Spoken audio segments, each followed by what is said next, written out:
Welcome to the podcast with your favorite cash flow guys, Mike and Blaine, giving you the best advice while having a beer. When you're running a business, there are problems every day. Let Mike and Blaine help you out and guide your way. Cheers to the good times with Mike and Blaine for business, beer, and BS. Hey, it's Mike and Blaine, Business, Beer, and BS. I'm Mike Mylan, also known as Cashflow Mike. That is my friend and my partner, Blaine Birch of Dry Run, the best cash flow forecasting software on the planet. What's up, man? Whew. I have been just sprinting. And then I was right before the show, I was mentioning that it's only 2:00 here. I know it's like 4:00 for you, last point of the day. And I am just been scrambling all day to kind of keep up and catch up, and it's been super busy. So it's nice to have just a little bit of a second to just relax and talk a little bit and drink a beer. So excited about that. Y'all still have like snow up there, right? I mean, it's still snowing. Still crazy snow. In Canada? Yeah. No, I don't. I think actually it was till just a few days ago. And then the hockey game was on the other day, and they said it was, what would it be? High 60s.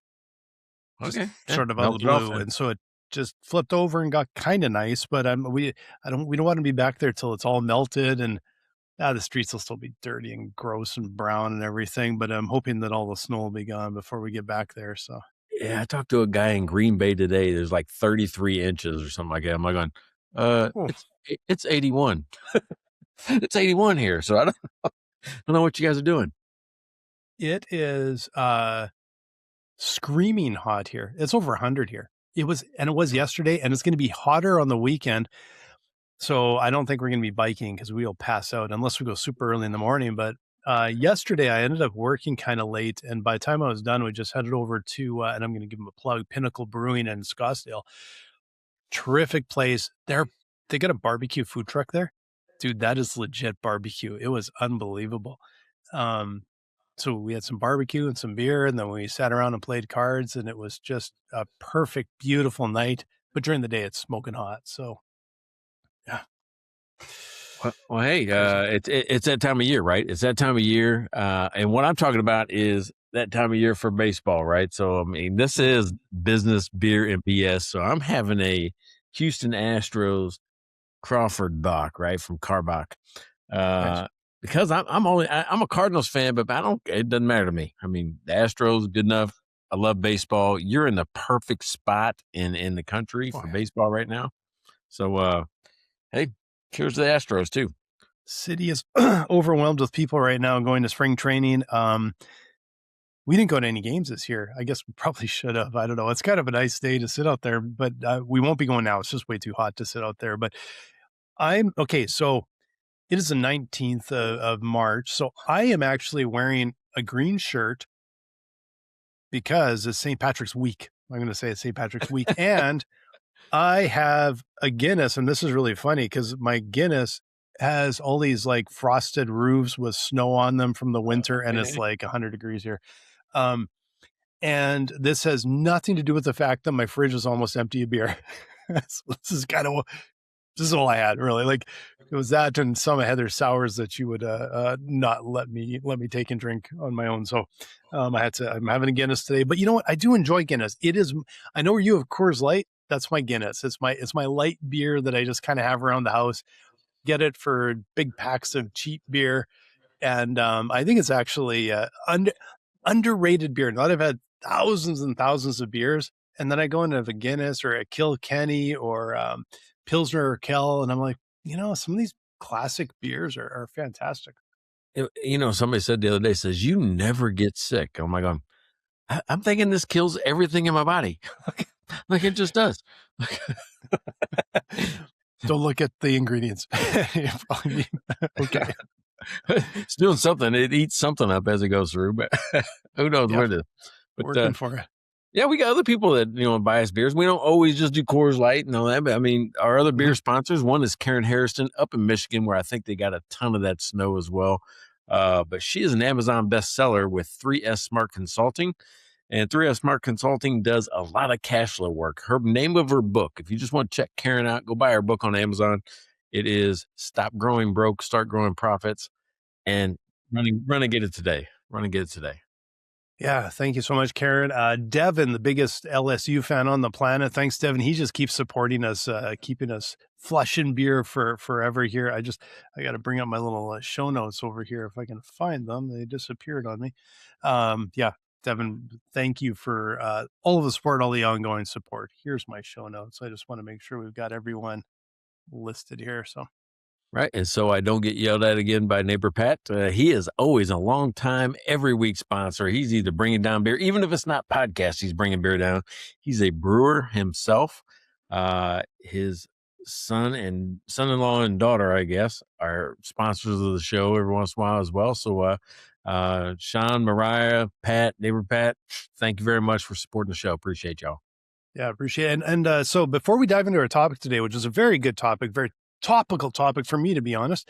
But would always love to ask you to like, subscribe, follow, and buy us a beer. Go to mikeandblaine.com, or if you see us on LinkedIn, Facebook, message us and say, hey, you want to sponsor the show.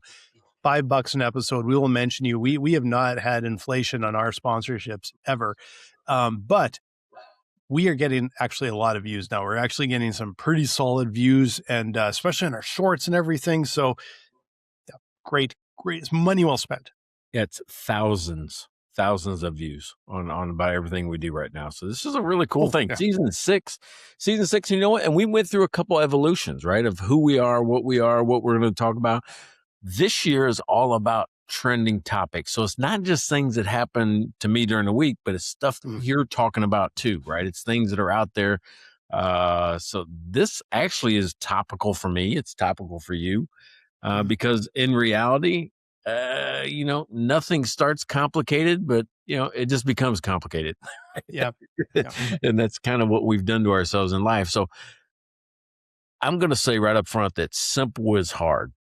But here's what's happened to me. I thought that, and I created a version of my app, pretty darn simple. It's probably just a step up from a calculator when it comes right down to it, right? It was kind of a simple, just and visual effects and those type of things. But this new one, I started calling all of my folks that come to the meetings two mores. Right. And they go, why do you call us two mores? I go, because every time I introduce you to a feature, you got two more things it needs. So every layer, every step, it just adds complexity that creates issues, right? It creates more issues. And are we really gaining ground? Well, and it's such a tricky question. It's such a balancing act. The couple things that always come into my mind over the years, there's two. One is self-inflicted scope creep, because we'll start building something out because we know our customers need it. We know it's really important. And then we're the ones that are like, you know what, if we did this, it would really, give this extra flexibility and stuff. We always have to rein ourselves in and go solve the problem that our customers have, and keep it as simple as we can for something that's sophisticated. But the other one is minimum viable product. We've talked about that. Startups always talk about that. It's the V that matters. And I think a lot of times startups forget about that. So for us, the challenge we have is the competition out there. So we built cash flow forecasting software for sophisticated businesses, mid-market businesses, complex. They're all in spreadsheets. Every single finance team that comes to us is in a spreadsheet. The reason they're in spreadsheets is because they've checked out the other cloud tools, and they're simple, all right, but they don't do what they need them to do at all. So they have to go back to a spreadsheet, and these spreadsheets are epically complex. 50 tabs, 100 lines, 40, 50 hours a week in the finance team keeping these things up to date. So comparatively, we are freaking simple, like push a button, data comes in. But the balance for us is that if we don't give the sophistication and the control that they need, they're forced back to a spreadsheet. So if we just kind of go simple, we're not solving any problem for them. So in the context of it, it's like, okay, this is complex. We know what we have to do. How do we make it simple in that environment? How do we make it as simple as we can, but most importantly, viable? We solve the problem. 2012, we built that Finograph dashboard, and the whole thing was simple. And I remember sitting in the conference room, and we were looking at a quote from Einstein. Now, Einstein sometimes talks way up here, right? Like he's way over my head on a lot of things he says. Yeah. This one included, and I've said it on the show before, make everything as simple as possible, but not simpler. Right. So it's like going, well, that's like guru-ish. That's like, right? I mean, that's like a guru, like a yoga would tell you. Huh? Yeah. That's exactly it. You nailed the nail right in the head. That's exactly it. So that's where it was. Okay, well, we're going to do everything for them. All you got to do is connect to QuickBooks and boom, we do it all for you.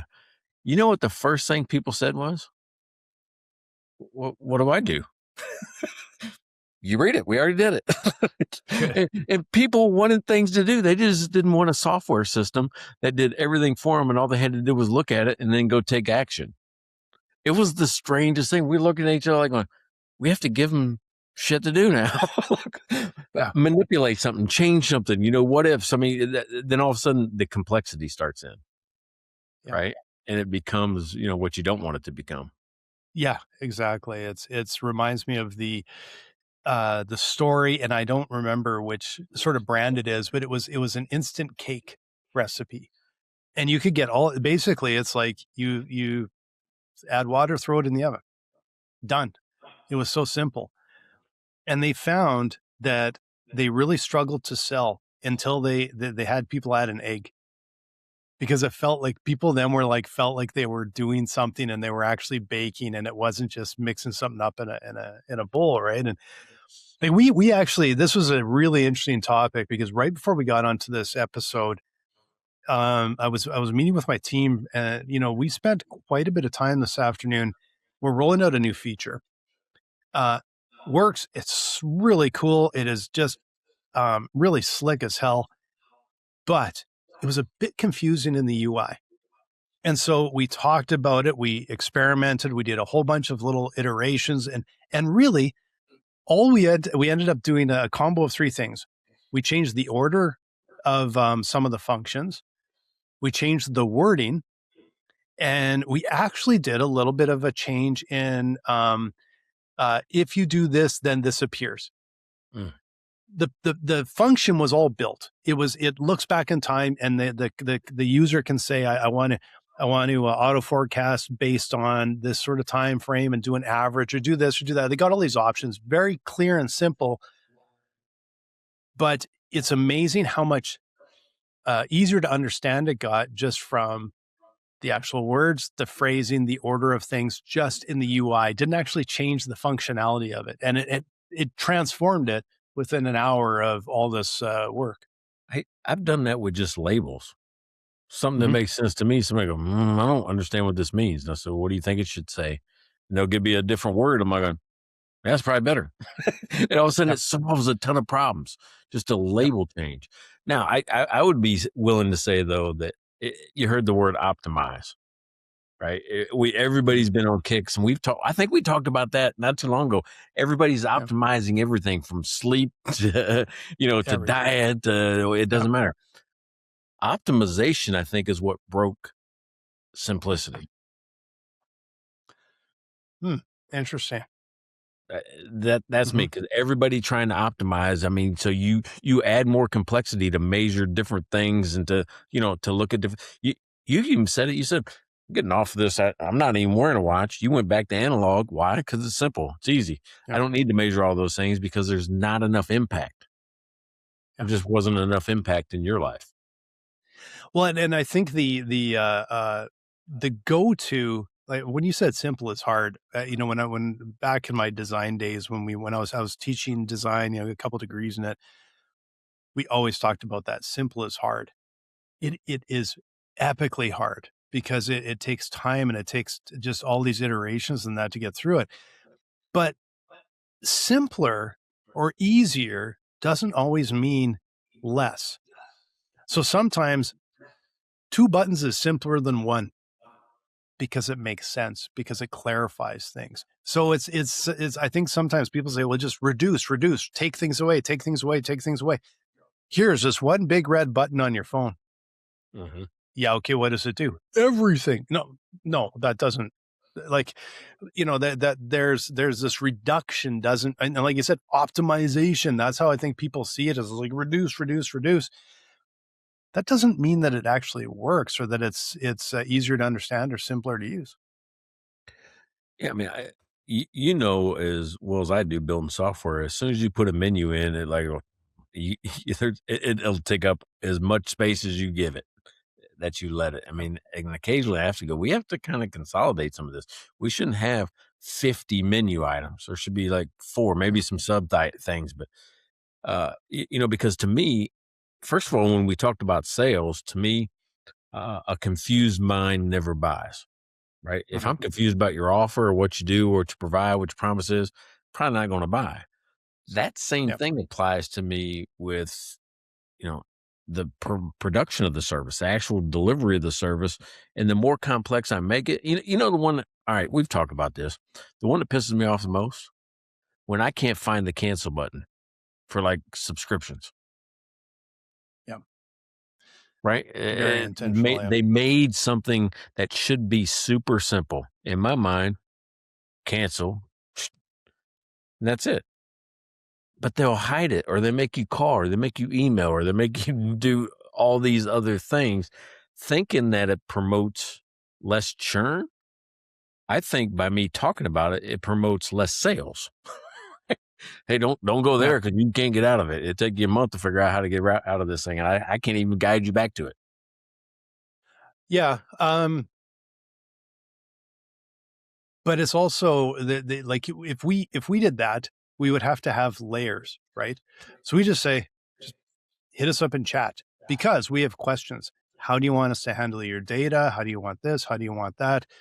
And then we always want the opportunity just to say, any sort of feedback would be very, very welcome. So it gives us the opportunity to feedback. So we don't hide it. We actually make it clear, just like, hey, you need to cancel, just like hit us up in chat. But it's because we need to go, how do you want us to handle this? How do you want this to work out? Right. So, so what's simpler? I don't know. Right. Like that's, but there's services where you can tell it's like quitting the gym.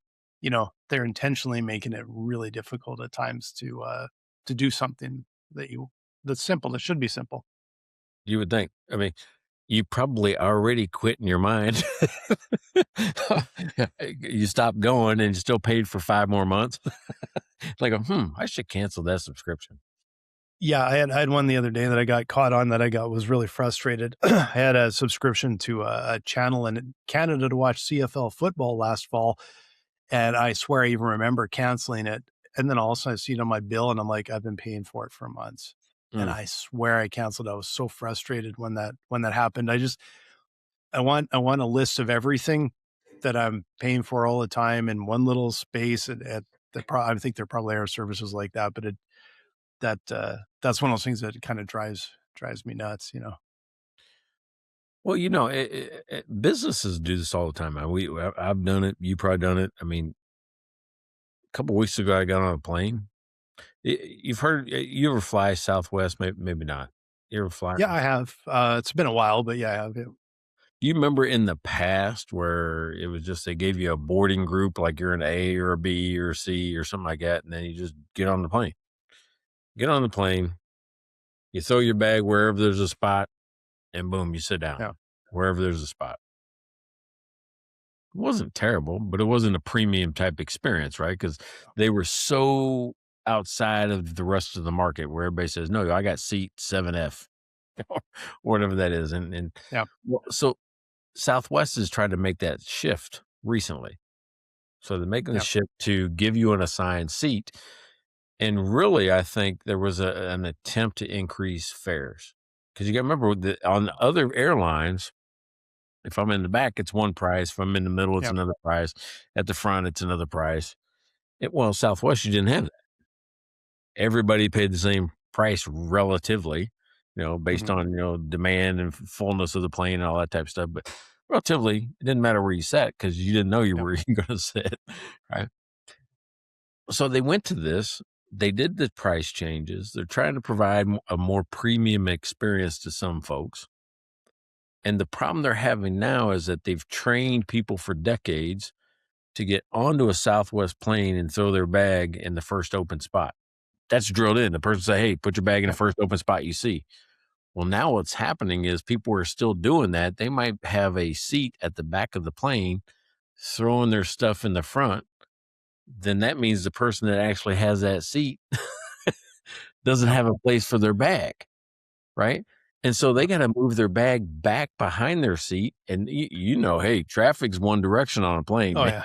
yeah. We're getting on and off. Yeah. So adding, what they thought would be simpler, we're just going to let you guys, we're going to go back to what everybody else does, added a layer of complexity of how they load the planes, where now what used to be a fun experience with Southwest, where they'd make jokes and sing songs and stuff like that while people were getting on. Now they have to be like the gatekeepers, like going, hey, are you sitting here? No, then you got to move your bag back to wherever you're sitting. I'm like, oh, shit, that was a whole different experience with Southwest getting on the plane. Yeah. Maybe it wasn't Southwest, but I kind of think maybe it was, or maybe it was Alaska. I can't remember, but I was on an airline a number of years ago and was putting my bag up into the baggage thing up top there. And they had a big sign with an illustration. It just said, try it lengthwise. And then it showed pictures of people putting their bag in and slamming it because the bag was too long. And basically they're just saying, turn it. And I thought, oh man, where have we come as a society if we can't figure out how to put a bag in and close the door like that, make it fit. It was quite funny. It's I was maybe this is a bit off topic, but we were talking about like the chaos of getting on a plane and that we were at a Red Bull event in downtown Phoenix last weekend. And they were racing. They had the RB7 F1 car, and they were zipping it up and down the street. And they had some other series and motorbikes and stuff. And they're doing these stunts up and down the street. And so I'll just go down and watch. It's free, right? So it was kind of free, and it was simple. You just kind of walk in and you watch and you leave. But the problem was there must have been 100,000 people down there trying to watch this thing. And we got there early enough so we would have kind of front row so we could see it well. But then I'm like, we're not staying for all, it starts to get repetitive. We're going to leave before everybody else does. It was so crowded that we actually got to the point where we were getting crushed and you couldn't move. There was no place to walk. And so I've started to go like, this could turn into something bad real quick. So I grabbed Heather and we went the other way and we basically pushed back through the crowd and we went into a parkade thinking I could probably get out the other end. And we could actually get out the other side. And then but there were people sitting up on ledges and all over the place. And I'm like, okay, this is someone getting sued by the end of this, because it was like chaos and it was really quite dangerous. And then on top of it was really quite hot out. And I just thought, it seemed like a really reasonable kind of simple idea. In practice. It did not work with that level of a crowd. And it was like, okay, yeah, you know what? That probably should have been out at the racetrack, charge people, do whatever you need to do. That didn't, it worked, but boy, it didn't work. And it was not a great situation, I don't think. And I'm sure it sounded really smart in the boardroom. In practice, it was not, it was a bit of a dangerous situation for a lot of people there. Well, have you seen the rush? I mean, you're talking about just like process optimization, stuff like that. Have you seen in the roadways, the new rush to do those crossover type intersections? Have you seen that? That looks like they call it like a diamond. Oh, the kitty corner where you cross kitty corner kind of thing? No. I'm talking about like, Utah's got them. We're building one here. I've seen them other places. We drive on the right side of the road, but in some intersections, you cross over and drive on the left side of the road and then back to the right side of the road. Yes, there is one in. Do that. You know what? I actually think it is. I think it is Utah. I think it's Cedar City, Utah. If I remember the town Yes, that it's in. I mean, I go there all the time. Yeah, there's one intersection where I'm like, holy shit, I'm going to the left side. And you think you're going to get like T-boned and stuff. You don't, but it feels really weird.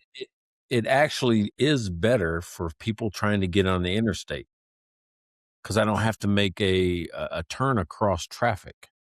Yeah. Right. I'm already on that side and I just go and get up there. So I think there's probably some science behind it's better. Yeah. Right. Maybe getting on, getting off. It's just like in Texas where we got the turnaround lanes where I can bypass all the stoplights, on the overpass or whatever, just by using the turnaround. I just turn around. Right. Yeah. Because if I was going this way and I need to get on the other side and go back the other way, I don't have to stop for anybody. There's no stop signs, no stoplights, nothing. I just turn. Yeah. I think they're trying to do that, but it's confusing, man. It's like, hey, what's going on? Yeah. So there's a learning curve that has to go. Is it simpler? I don't know. I'd love to know how many people freak out over it. Well, and like one of the I think traffic tragedies is that like even in Edmonton, we used to have a lot of traffic circles, and one by one they started to take them out. And there's so few down here. I think now we have one down here. They work better. They move traffic better. The instance of serious collisions is almost none. Fender benders, yes, they get some fender benders. They do not get people running a red light and T-boning and very serious. And it just simply moves traffic really well. But I think they've kind of been forced to take it out because people just are I think they don't understand them and they're quite negative, even though it's like the stats are all there.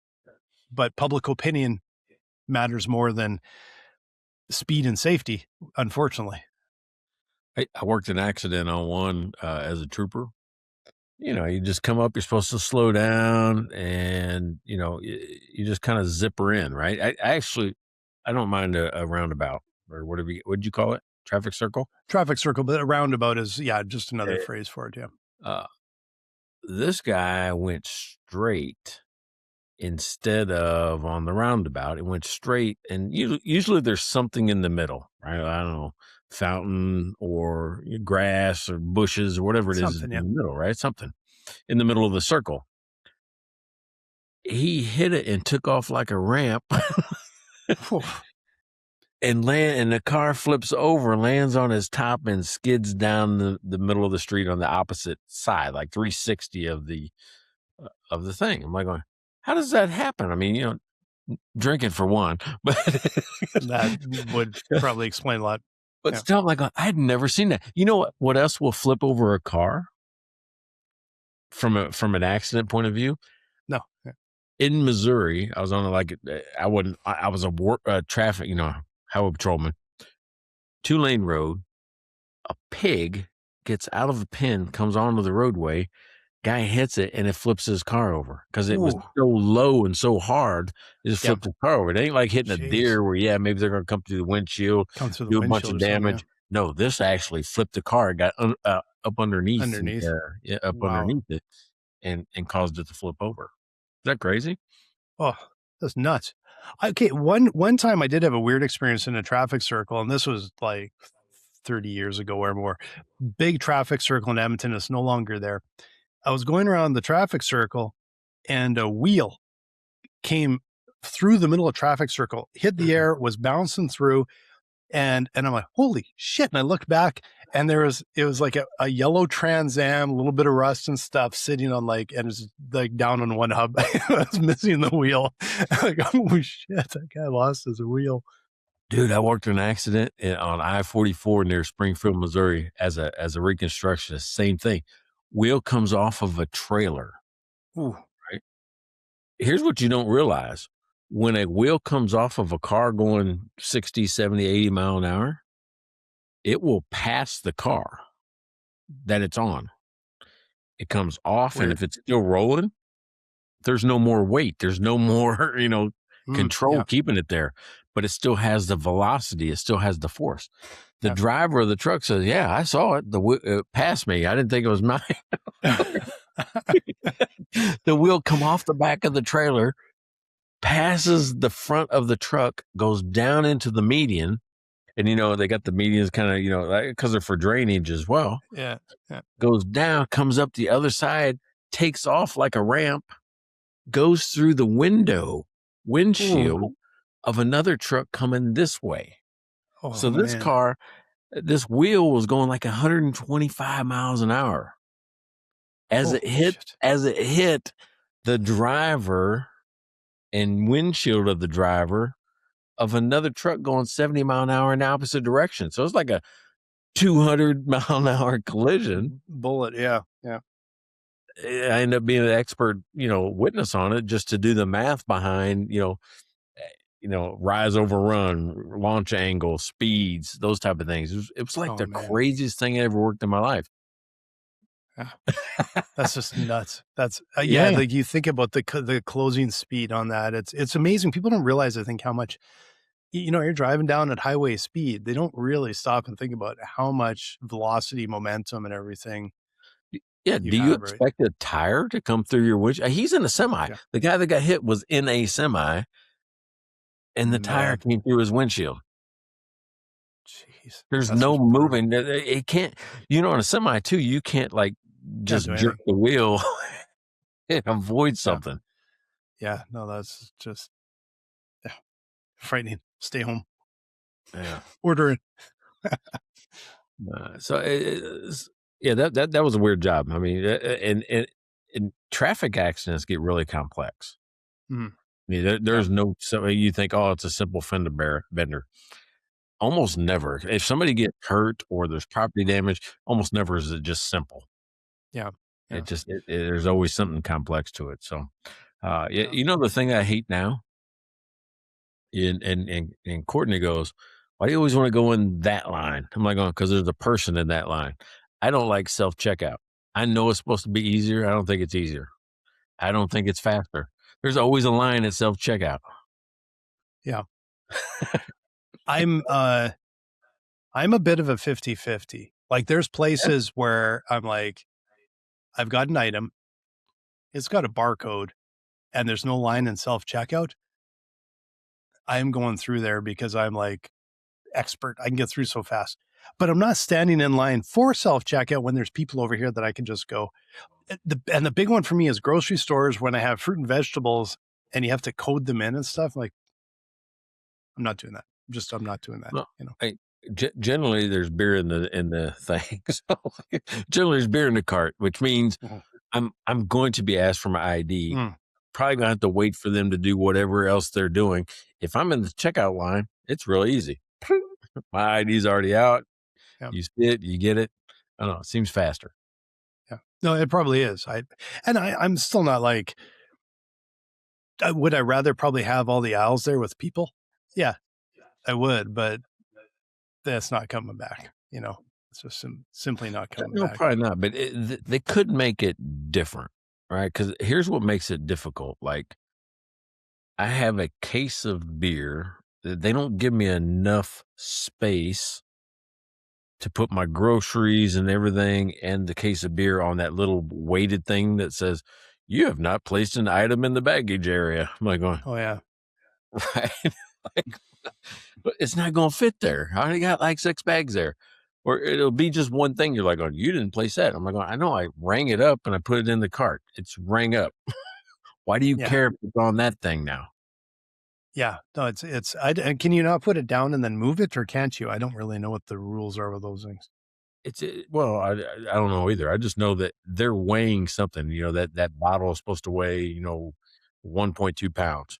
And if they don't, after you ring it up and they don't feel it on that scale, it's like a blocker sometimes to the process. Yeah. One, if it's rang up, why do you care if it's on that pad or if it's in the cart? If it's rang up. Yeah, you're already paying for it. Right. What are they making sure? Are you taking, like, I don't know. Yeah, that doesn't make any sense. You basically have committed to pay for it already. What they should do is weigh the cart while you're standing in line or you're in the queue line. Weigh the cart, like going, "Hey, this cart has 50 pounds of stuff." right? They know the cart weighs, 10 pounds, right? It's more than that. But so Yeah. they should be expecting 40 pounds of goods. Ding, Yep. ding, ding. I ring it all up. It comes up to 40 pounds. Boom, we're good. Ring it all up. Makes way more sense. Yeah, it Way more doesn't make sense. sense after you've rung something to put it down and then they go, yes, I confirm you've just paid for 4 liters of milk. Yeah, no kidding. I told you. Yeah. I Yeah. I scanned told it. you. You I know that. see you. Yeah. Yeah. Strange. Yeah, you're right. Doesn't make That sense. seems more, and I think that's kind of what they do. Like you ever been to one of the Amazon Go stores? This is where I think convenience and simplicity really excelled. The problem with that, the Amazon Go stores, when they started coming out, I always felt like I was stealing something. Because if you haven't been there, right, an Amazon Go store, you go in and now they got them at the same variation at like airports and things like that. You just go in, everything's got RFID, so you pick it off, you have your little basket of stuff, and you just walk out, right? So it knows what you have, and then as you go through the checkout, which is not a checkout, it's not a blocker, it's not a gate, it's just like when you go through, it scans all the RFID stuff that you have in your basket or on your person, and you pay for it with the credit card that's on file with Amazon. So after you leave the store, it'll give you a receipt. Bring! That's what you did. It was hard for me to get past the feeling the first couple times of, did I pay for that? Because the receipt takes a couple of minutes to process. I hope I didn't just walk out with that. Yeah. I hope, but sort of hope they made a mistake. But I got my beer for free. That was the simplest shopping I'd ever done, because you just walk in, grab your stuff, whatever you want. I want the soda, I want the sandwich, I want these 4 things here. Put them in a little bag, walk out.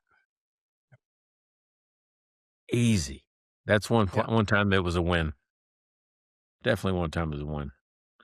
So if you talk about complexity as a business decision, think about things in your business. What could be complex at dry run for a customer? Let's talk about it from the user's point of view.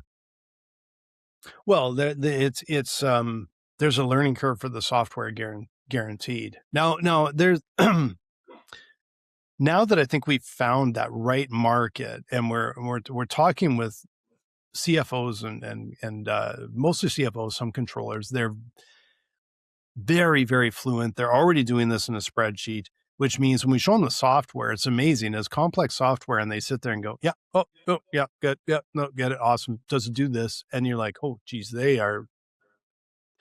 that's a huge benefit because they're basically power users coming in, right? The complex part for us is sometimes translating not just what they're doing now, because that isn't always the best format, is translating the business process and their goals. So ultimately, it's like we want to present this to management. Okay, let's start there and work backwards. How do they like to see things? How do they view things? What makes sense to them? How do they like to categorize things? And then we work our way back, and then you kind of get this list of like the DNA of their business. And then, okay, now how do we translate that into dry runs so that we can format, get everything all sorted out? And then it's just simply, all right, now we just train you how to use it. Mm-hmm. But it's that middle ground of let's understand the DNA of your business and figure out how we build out this customized solution within. Basically, it's like Lego. It's like within all the stuff that we have that pops together and clicks together and you can move and do this. It's a lot of times getting to the root of it, and sometimes getting them to let go of the spreadsheet that they have in their mind to go, no, what's going to make things easier for you? That's a challenge, right? Yeah, exactly. Here's what's interesting about that, though. You have a power user that gets the product. They just get it, right? Instantly. That's kind of a cool thing. Because in my past, I haven't had that. There's always some type of onboarding, education type thing we had to do. And if I think of complexity, my biggest problem has always been making pricing simple. Like even in my current company, like I thought, well, I'll just a la carte everything because I'll do live coaching, I'll do video courses, I'll do software, seminars. I mean, got all these things, and it gets complex really fast. Now, what am I buying? So over the past 3 or 4 years, I'm just saying, we'll just group that together. I give them that, so one price, here's what you get for one price. And now what happened is that I'm going to have to create pricing tiers for scale, meaning should Joe Smith CPA pay the same as KPMG or vice versa, Yeah. right? So there's layers that have to happen, but keeping them simple to where everybody understands what I'm paying for, what do I get, and how it's fair to everybody of all sizes is hard. It's hard to build that in to the I mean, do I restrict services? Do I, shut off features? Every time you make that decision, it's more complexity. Yeah, but complex doesn't. It's there's also the layers of accuracy and fairness, perceived fairness, right? So with our kind of, we still have some small business packages. It's very simple pricing. It's like this much per month, and you just sign up and off you go, right? But as soon as we started working with mid-market businesses, it was the opposite. We have some sort of starting prices, but it's all customized. It's a customized proposal, a customized plan, customized pricing. That's what they're comfortable with. And I learned that back in my agency days. When we were doing small business, it was kind of, they kind of want a package deal for everything, right? When you start working with much larger businesses, what we found, the more detail, the better. So we would do like a 20, 30 like line or pages and pages of almost like line items. And it helped us to figure out what we were pricing. Now we didn't break down hours and things like that, but we had a price for this, a price for that, right? Never got questioned on it because it was very transparent. And I think, see, the thing is, when the deal gets fairly big, a business isn't necessarily, they want to be like, I want what's right for me, which it might be the exact same price and everything to the person down the street, but it's a benefit if they don't think that. If they think you said, I made this package that is like a glove for you, it is perfect for you for what your needs are, because otherwise they're thinking, well, am I paying for stuff I don't need? Am I paying for users I'm not using? Am I paying for this? So the more customized, and so this is where sometimes I see business owners, and I see it a lot with CPAs, they a package. If you want to serve, there's a breaking point and you want to serve bigger businesses, a package is hurting you because you will say, hey, you have your gold package and it's got all this stuff that they never talked about, and there's 10 things they don't need. And the competitor will go in, maybe even with a higher price, and will say, I've talked with you. This is exactly what you're telling me you need. This is the price for exactly what you need. And that's the difference between buying a shed off the shelf and chucking it together in the afternoon in your yard, and working with an architect to design your house so that it suits you. Yeah. So what I think you just described was, what feels like a custom thing, but you gave it to them simply. Everything you just described to me, this is what you need. And that's how I'm telling people to sell advisory services now, right? You just add in stuff. I'm saying lead with advisory. And then if you got to do the bookkeeping, that's kind of in there. If you got to do the tax returns, that's kind of, it's in there. We're going to do this. We're going to put hidden cash in your pocket. Oh, by the way, we got to do your bookkeeping. We got to do this, but it's all included in the one price. Right. Yeah. But it's just detailed. Yeah, it's detailed. We're going to do all these other things too. Yeah. But what you described was a simple way of describing the service, even though it's a complex service. Yes, but it's a simple way of describing it, but it's not. See, people think the simple is, like I said, the bronze, silver, gold. You go to sell the gold and they say, I've already got a bookkeeper. I don't want that. Yeah. And you lose the deal rather than up in there. Yeah. Yeah. Rather than like, I listened to you. I heard what you want. I'm repeating back to you what you've asked for. Here's the price. See, exactly right. Because I think simplicity is now a differentiator because they're going to go to 3 other, vendors that all have the gold, silver, and bronze package, and they're going to show you all these things. And then there's you that goes, no, my price is $3,500. You get exactly what you want. Yeah. And no, no more selections, what you got to do. Yeah. So like, I think that's important, but proving that, like I said, I think proving that you've listened to them is a thing. That's why we used to have really detailed quotes, because you're proving to them, you listen to them and they know what they're paying for. And so for them, it's simple. It's like, here's a list and this is the price. And it's not, now there might be lots of items. They can read it. They understand it. It's very simple. It's categorized. It's all of that. But it isn't necessarily, here's this one number. Because that's the other thing you can do is just go like, here's this one number, bottom of the page. And they kind of go, well, how did you come up with that number? And it's a bit of show your math, right? So there's that comfortness of some sort of, here's how I came up with a number.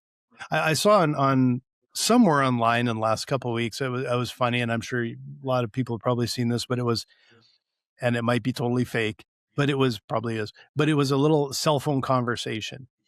And it said, all it said was, hey, can you, like a text coming back from a potential client, hey, can you break down this price for me? And then the response was, sure. $2,500 if I do the job, $0 if I don't. I thought that was kind of funny, but it does speak to the fact that the customer was uncomfortable with, and just uncomfortable with what they would perceive the lack of transparency. So where is the, did you just pull that number out of your ass, or does it make sense? Because you're telling me it kind of makes sense. There's some sort of breakdown. So simple isn't, it's again, it's like the one button thing. It's like one number. If you only have one number, it's simple. Yeah. But in the customer's mind, it's not simple, because it there's all this hidden stuff that they don't see. Simple is, I'm breaking it down, not too much, but enough. There's a middle ground. That's what makes things in business really challenging. It's not usually the extremes. There's a middle ground, is what makes sense for you, what makes sense for your customer, knowing them. And that's how you build something that makes sense, right? So what businesses should break that down, right? Because I don't want to be questioned on every single line item. Well, no, but that's again, like, knowing where the balance is. What do your customers expect? Like I said, the bigger businesses we worked with, the more detail we gave. We thought the first few times we were going to get questioned on everything. The opposite happened. They never questioned anything, because there were so many freaking items, and they all were actually seemed kind of smallish when you look at it. And then they add up to a big number. And what are they going to do? Go through them and go, hey, how come you're charging me for this? Frankly, if somebody came in and said, how come your project management fees are this much? I'd probably, there's a good chance I go, yeah, we're not doing work for you, because I'm not getting nickel and dimed, right? Right. You probably don't need a project manager. You can be the project manager. Yeah. It's like, well, we want this to, work, not be a complete flop. That's right. Yeah. I mean, you came to me as the expert in this field. So yeah, but we just never had that problem. We would get questioned, but it was also knowing the customer. Again, like with small business, it was always a challenge. And it was, when we got to bigger business, mid-market enterprise, especially government, they just needed the breakdown. They would look at it and go, yeah, makes sense. And it's just never kind of ask. And the funny thing was, there were times where there'd be like an RFP, or we would be talking with the customer, and it's like they have a budget in mind. It cannot go above X. It cannot go above $120,500 or whatever, right? Okay, here's the breakdown. Oh, look, it worked out to the exact same amount. Never cared, ever. They never cared. And it was never that we could pocket anything extra. It was always like, how the hell are we going to do this for that amount? All right, let's figure it out. And if we even can, there's never extra money. They know that, right? You could put a line in there that says, see if you're looking. $400. Yeah, exactly. Exactly. Like, That's funny. Hey, can I tell you something I'm always envious of? Right? my record player. No, go ahead. Yeah, I'm just. No, it's different than that. Matter of fact, I'm not envious of that at all. But Should be. It's awesome.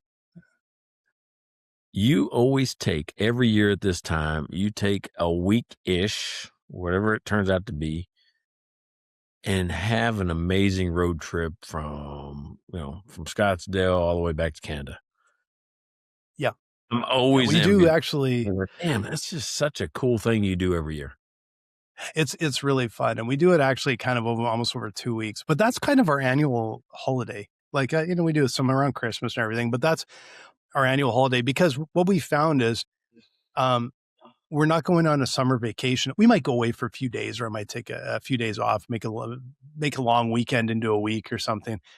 But in the summer, everybody is on vacation. Everything's busy. The kids are off of school. I'm like, we're not going anywhere where it's all families, kids, and overpriced, right? Mm-hmm. And Edmonton is beautiful in the summer. Like we can hop on our bikes and go do our brewery tour and everything. So it's beautiful. So this is the perfect time for us. So we will, we'll head over to California, just north of San Diego, into some of the cool little surfer towns. And then we'll just start working our way up the coast all the way to Cannon Beach is another big highlight as we get up north into Washington. You do the same stops, or you do something different each time? Like, we haven't done this yet. We're gonna do this one. Yeah, we always try and do like Cannon Beach. We're doing pretty much every year because we just love it, right? We've been doing Encinitas a lot lately. We'll probably do that, but we always try and mix in one or two stops we've never been to before. So it's kind of like half the trip are places we've been, half the trip are usually, or a quarter trip, places we've never been, and we just want to try something new. Yeah, where's your skateboard shop? Don't you always go to one of the skateboard shops? I forget. It's one of the old school ones.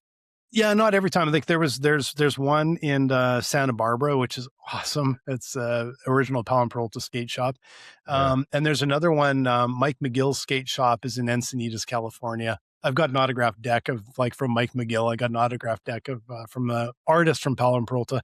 So I always try and make going to some skate shops if I can, and some of the breweries, and we got our favorite restaurants, and then we just explore some new places every time too. So yeah, Russian River, you always stop there. Usually stop at almost every time we stop at Russian River. We stay in Santa Rosa, such a great hotel, and you know what? I got to say, my favorite spot in Santa Rosa, it's not Russian River. It's this Italian restaurant in there that's just amazing. We love it. We go there every year. Yeah. Is it Santa Rosa? Is that where the Peanut Museum is? The comic? Oh, I have no idea. It is fantastic. If you go there, I don't know if it's Santa Rosa or somewhere in that area. Okay. The Peanut comic, Charles Schultz Museum. Yep. My museum is like, I guess it's kind of a museum. But I mean, check it out. I mean, I did to see if it's there. Spent a whole afternoon there. I mean, just you can see the oldest drawings, interviews, the letter. I mean, just you know how it is. I mean, yeah, nice. It's a really cool history of the Peanuts comic. Oh, okay. Well, I'm going to see if that's where it is because I'd love to go there, and I'm a big Joe Cool fan. Yeah, there you go. Snoopy when he's got his sunglasses on. But this year we are considering we might divert from Santa Rosa and go to Napa or Sonoma for a night instead. So we're just kind of debating a bit, but usually that's one of our guaranteed stops. And then the last stop on the trip is Jasper, Alberta. That's our last stop before we head home, and just a beautiful area of the world. So that's always a fun place to stop too. So got it. Well, August, flying into San Francisco, probably going to do a little bit of time in Napa, Sonoma. I'm speaking to the SBDC in Sacramento. Nice, next month, I got Salt Lake City, speaking with the SBDC in Salt Lake City. So, yeah, man, I'm not quite as cool as you because I have to travel for work. You just travel because you're awesome like that. It's just a commute. That's really all it is a commute. We don't even call it travel. It's like just heading home the long way, you know? All right. Yeah. Well, hey, man, 230. Can you believe that? This is 230 episodes, and wouldn't do it with another guy but you. No, this is my favorite time every week. We'll try not to miss too much when I'm driving up the coast. And again, if you guys want to like, sponsor, follow, go to mikeandblaine.com, buy us a beer. And remember what Mike said. We get, actually, you know what? We get on average 85,000 views a month of our shorts, and we get thousands of views of our episodes and listens and everything all combined. We're on a bunch of different platforms, and when you add them all up, we actually get a lot of coverage. So, so you can get in front of a lot of people for $5. Well, we keep it $5. We're keeping it $5 an episode for now, but who knows? Maybe we'll have inflation in 2030 or something. Who knows? But I mean, right now, the average price of a beer is around $5. You know, I mean, sometimes more, sometimes less, but you know, we'll say $5. Yeah, unfortunately, not the beer I buy because I go to the snooty beer store and spend way too much on picking. I bring the average down.